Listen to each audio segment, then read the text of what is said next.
Hello, welcome to Northbeat from Carmax, Yukon. We are so excited to bring the show on the road again. We will be in Carmax and Pelly Crossing this week, telling community stories and showcasing the beautiful scenery. Watch for those stories later on Northbeat. Now, let's get to your news.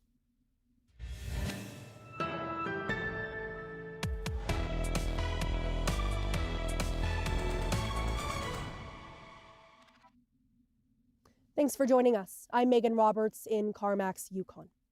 The search for a missing man in Nunavut has ended in tragedy.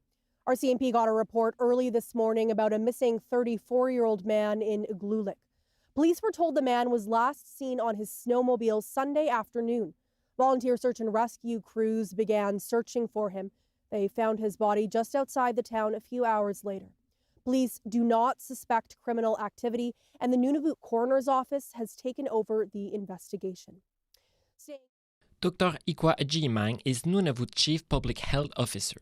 She says the conference brought together multiple government departments and partners to look at the issue of child sexual abuse through a public health lens and develop a coordinated response. Everyone is concerned about this, and this affects every department. So at the end of the day, we want to have key messages and a culturally safe approach that we can start framing this as a public health issue.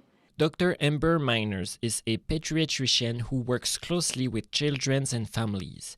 She says the impacts of abuse can last a lifetime, and rates in Nunavut are significantly higher than the national average. Our children in Nunavut unfortunately experience child abuse at higher rates than the rest of Canada, up to 10 times higher than the children in the rest of Canada.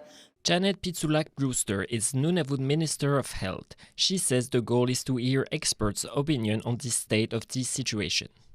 I think today is a really important point to open that discussion about whether or not there is a public health crisis in child sexual abuse. Organizers say the discussion will help guide future prevention efforts and support services across the territory. Carl Cardinal, CBC News, Iqaluit. There's help if you need it in English and Inuktitut.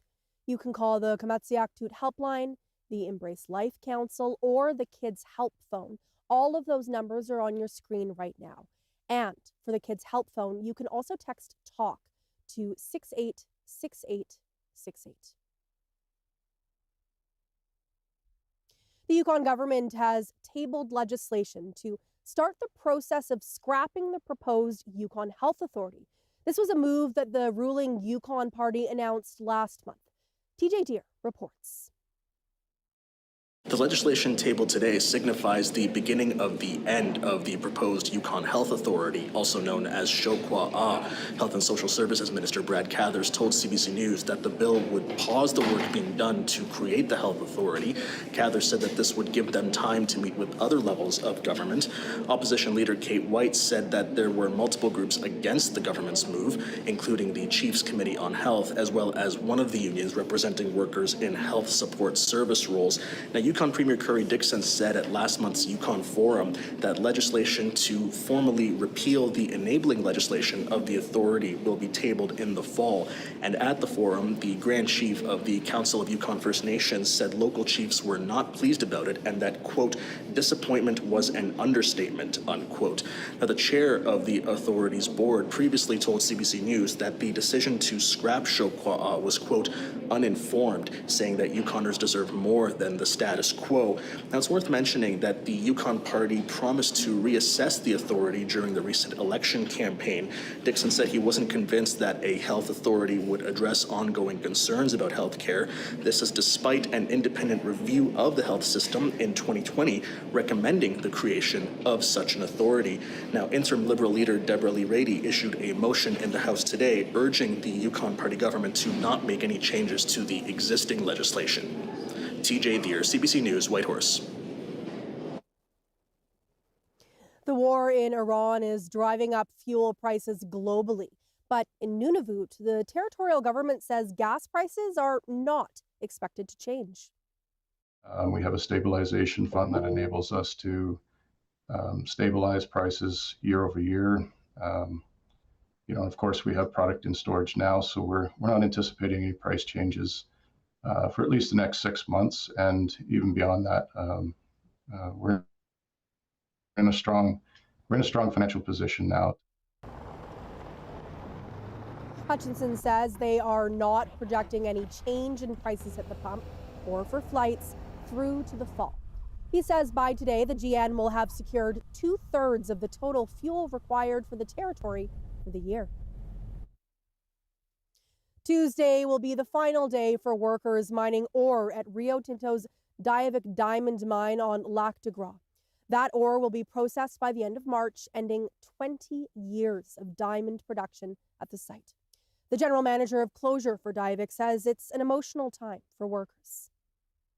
We've been communicating it for quite some time with this planned closure, and that's made a big difference in terms of kind of the morale, and we still have a lot of work to do, but the long and short of it is that it's certainly an emotional time as our colleagues go on to their next adventures, and there's people up there that have been working there for 10, 15, 20 years and kind of only know each other through their experience at Diavik, and then they're off to their next adventure. And so certainly it's a time of farewells, and there's a lot of discussion around people, and kind of that the common theme is that's what makes Diavik a special place for those that have worked there is the people that they've got to work with. And so there's a lot of farewells at site, but then people posting on social media. And so definitely kind of positive in terms of reflecting on the experience,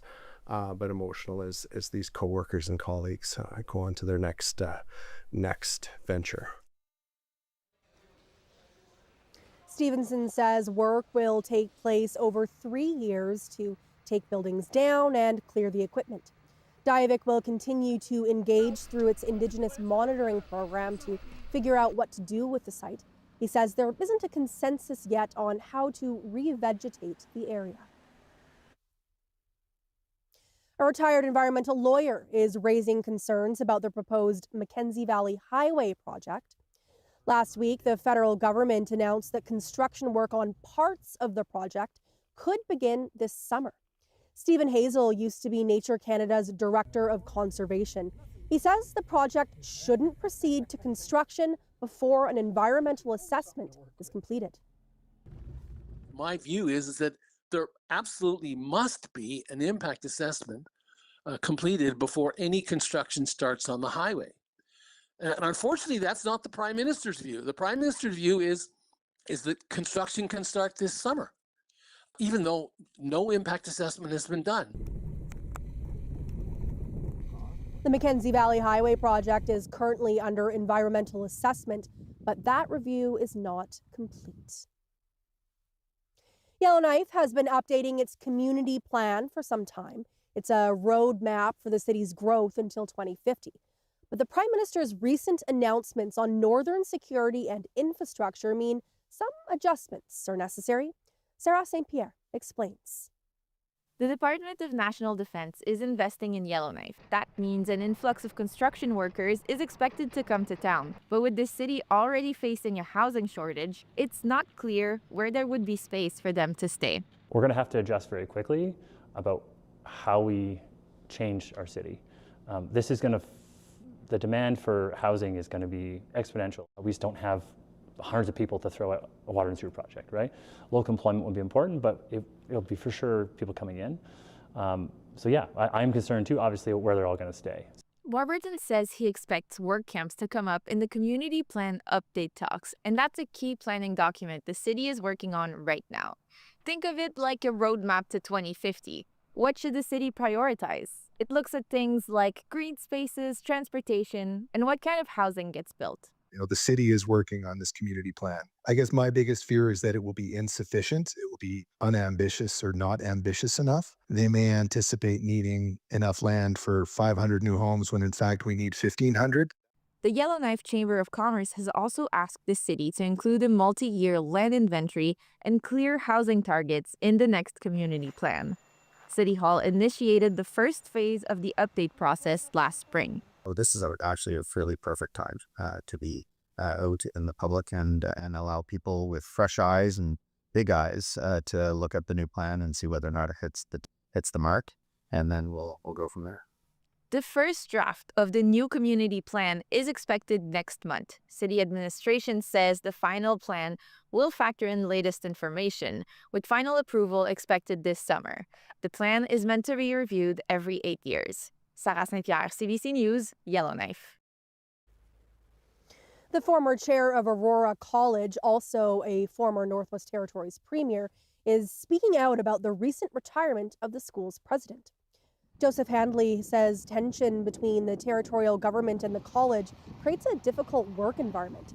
His comments follow Angela James's resignation as president less than 2 years into her 5-year term.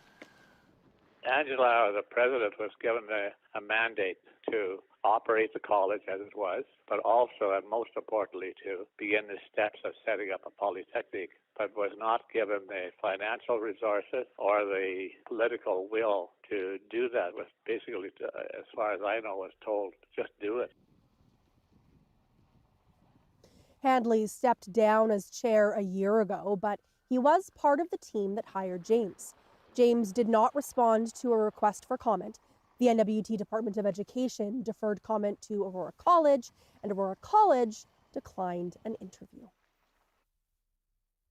The government of the Northwest Territories is working to change its Public Service Act, but some of the proposed changes are drawing mixed reactions.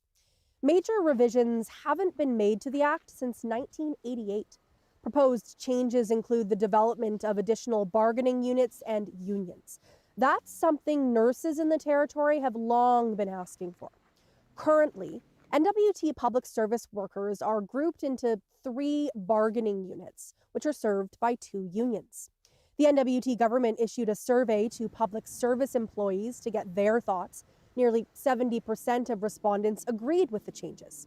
The president of the Northern Territories Federation of Labor says, while certain changes could serve workers, the separation of employees among unions may do more harm than good.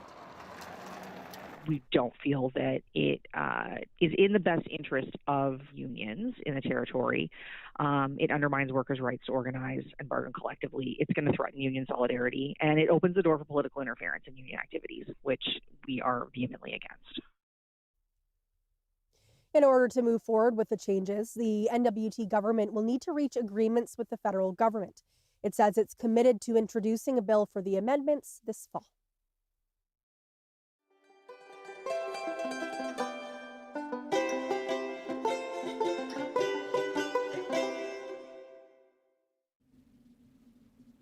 The village of Haines Junction, Yukon is planning upgrades to its hockey arena, and soon it'll be receiving some much-needed funds. The CBC's Bruce Dela Cruz has that story. Haines Junction's Bill Brewster Hockey Arena was built in 1986, and since then, it's become a second home for many. We come at least twice a week for hockey practice, and then often another time, so maybe 3 times a week, I would say. Well, I feel very fortunate to have the rink because I come skating with all my friends after school. It hosts all the important games, like hockey tournaments and bonspiels, but it's also a community cornerstone. That's why a group of dedicated volunteers nominated the arena for the 2026 Craft Hockeyville competition. So just like any other community in the Yukon, we decided to put our arena forward. We're a small community, so we figured it was a long shot. Since 2006, the Kraft Heinz Company and the NHL have given away $5.4 million to 105 communities across Canada to help upgrade their hockey infrastructure. Earlier this month, Haines Junction joined that list. It will be receiving $50,000 for the arena. To be honest, we were in disbelief and we had to double check it wasn't a scam, that we really did make it. Dana McKinnon is a volunteer for the Haines Junction Minor Hockey Association. She says that the arena deserved to be nominated because it's one of the only places for gatherings in the community. We're a small community and this is a hub of recreation in the winter for us. Winters are cold, dark, and long. It keeps our youth active and engaged. It gets people out together. Even people who don't skate or play hockey come out to socialize and be together. Now that they've been promised the money, they just have to figure out how to spend it. One option, new seating to host larger events. McKinnon says, for a small community like Haines Junction, the more room, the better. Although the arena did not make it to the final round, it'll still be up to McKinnon and the rest of the volunteers to decide how the funds will be used. Bruce De La Cruz, CBC News, Haines Junction. In Nunavut, former NHL All-Stars and hockey Olympians gathered in Iqaluit to face off in a charity match this weekend. Mahnur Mubarak takes us there.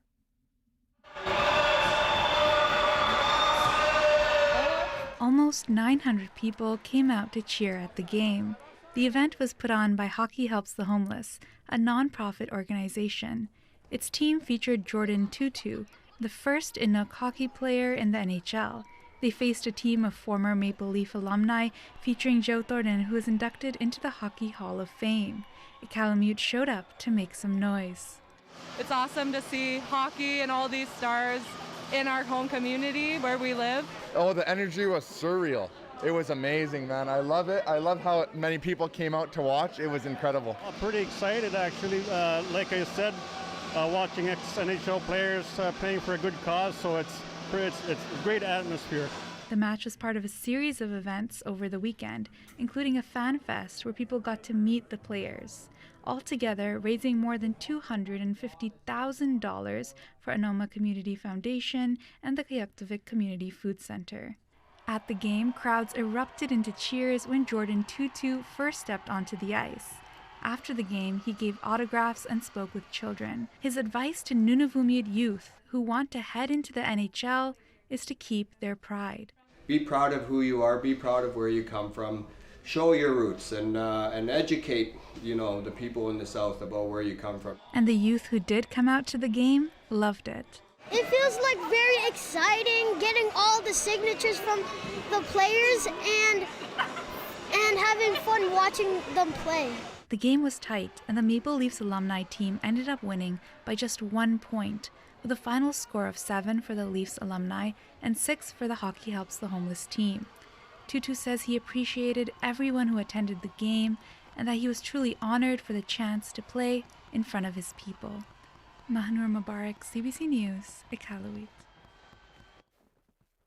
Some young entrepreneurs in Nunavut had the chance to earn money at the Rankin Inlet Flea Market on Saturday. The market is an opportunity for residents to sell their crafts and baked goods.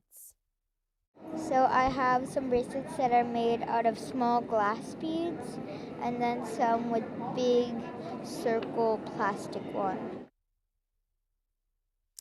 10-year-old Odell Kabluituk sells bracelets. She's a self-taught artist. Kabluituk plans to spend the money she makes on a plane ticket to Edmonton. Young entrepreneurs also sold baked goods and homemade slime. Many have to get creative as they're too young for traditional jobs.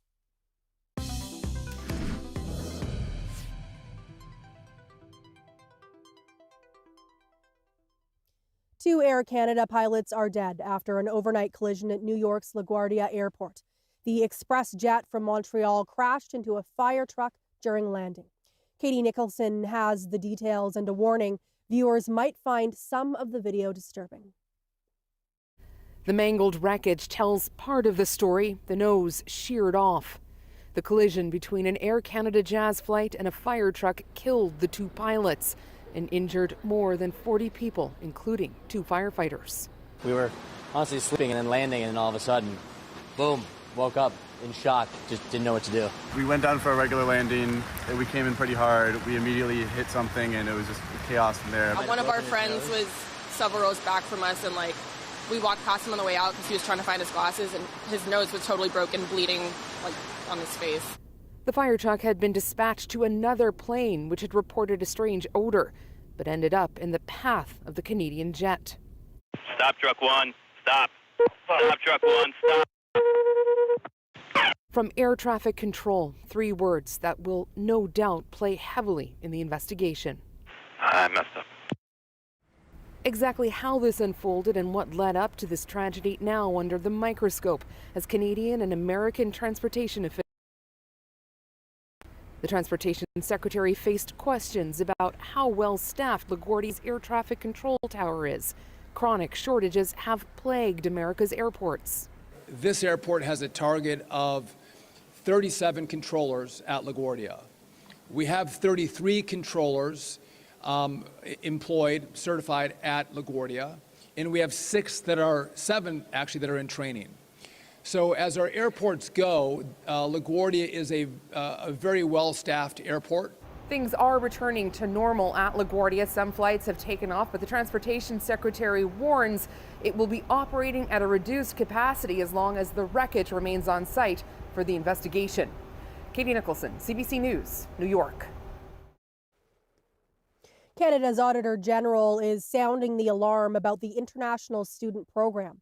An audit shows that many visa holders may not be complying with the terms of their study permits, and the Immigration Department doesn't have the resources to investigate the vast majority. Rafi Boudjikanian looks at why that's happening and what it could mean. Thank you and welcome to the National Press Theatre. What's concerning for me is that the department isn't acting on the information that it has. It's been 2 years Ottawa started its crackdown on international student admissions. Now the Auditor General says though the Immigration Department is finding potential fraud, it's rarely following through. Immigration, Refugees and Citizenship Canada reduced the number of new study permits issued, but fell short in other key areas.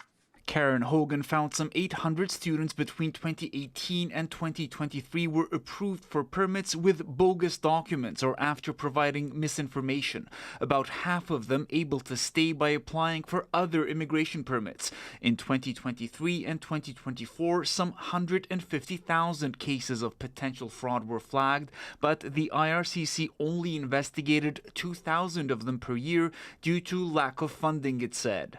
Closing a file because a student stops communicating with you is not uncovering whether or not they are actually following the conditions of their permit. Their powers can be something as simple as putting a warning on a file so that the next time the individual applies for something, you can apply more rigor at that point.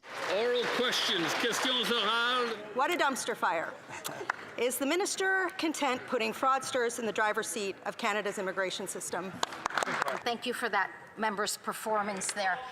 With regards to the Auditor General, we welcome that report and we agree that strong oversight helps improve the international student program.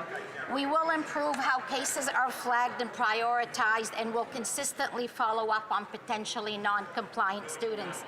The minister also says their department's focused on identifying organizers of coordinated fraud, but she would not specify whether the IRCC is dedicating more funding to those efforts. Rafi Boudjikanian on CBC News, Ottawa.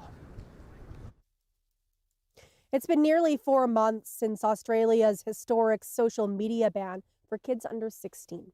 Advocates say it's working and helps protect children from online harm. But some parents say the ban is not very effective. Other countries, including Canada, are also considering similar laws. Deanna Sumanak-Johnson has more. This Australian radio broadcaster and father of 3 poured his passion for his children into advocacy for age restriction for social media use. The strangers that you wouldn't welcome into your house are being welcomed onto their screens. At the end of last year, Australia became the first country to ban social media for teens under 16, a move the government said was necessary to stem harms like the addictive nature of the platforms, cyberbullying and mental health impacts. This means from 10 December, these services must take reasonable steps to prevent under 16s from holding accounts. 3 months into the ban, Michael Whipley says it brought about some positive changes. You know, I have mums messaging saying, today we played in the backyard as a family. We threw a ball and created a ridiculous game we've never done before because we haven't spent the time doing that because the kids are off the screen. But not everyone thinks the ban is working. We instead have policed our kids, parented our kids online always. We didn't notice any difference. Kate Gotham's eldest, now 16, was 15 at the time the ban kicked in. Tell me, Ilyas, for you, how difficult or easy was it to access social media while you were still 15? I heard that people had to scan their faces and stuff, but I never had to do that. Experts say whether the ban is working or not will be seen in longer term. And watching that Aussie experiment with eager eyes, Canadians who say we need some sort of restrictions here, including Jenny Perez. We know about what happened with tobacco, with drunk driving, and many other topics that require the norm to change. Things change only if we all as a society step up, including parents, schools, leaders of the community, and government. When asked, Prime Minister Mark Carney said that a possible age restriction on social media use in Canada merits a parliamentary debate. But internationally, the momentum is growing. Indonesia's under 16 restrictions are kicking in this week, and France's are just awaiting Senate approval. Deanna Sumanek-Johnson, CBC News, Toronto.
And that is Northbeat for tonight. For news anytime, go to cbc.ca/north.